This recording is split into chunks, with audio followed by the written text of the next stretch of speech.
Alors que le monde célèbre le centenaire de la découverte de l'enfant pharaon Toutankhamon, des voix s'élèvent en Égypte pour mettre en lumière la contribution des Égyptiens dans ces explorations.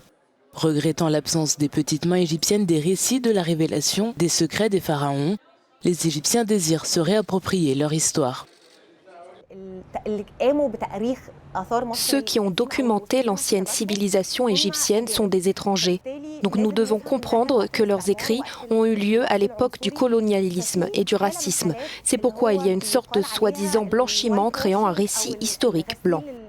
Au cours des siècles, un nombre inquantifiable d'antiquités est sorti d'Égypte. L'ancien ministre Hawass veut d'ailleurs lancer en octobre une pétition pour la restitution de la pierre de Rosette, du buste de Néfertiti et du zodiaque de Dendera. Malheureusement, jusqu'à aujourd'hui, non seulement les antiquités volées se trouvent dans les musées européens, mais aussi la production de connaissances sur l'Égypte ancienne est toujours limitée aux cercles académiques occidentaux. J'insiste pour que la pierre de Rosette, le buste de la reine Néfertiti et le zodiaque qui est exposé au Louvre soient ramenés en Égypte. Ce sont des objets uniques, leur foyer devrait être en Égypte et non en Allemagne, en Angleterre ou en France.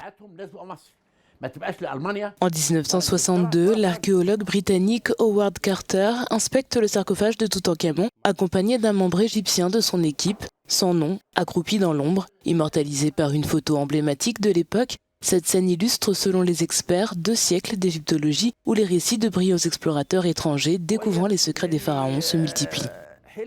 Bien sûr, il y a une certaine injustice envers les travailleurs égyptiens qui font la plus grande partie du travail. Aucun étranger ne travaille de ses propres mains, toutes les missions dépendent des Égyptiens.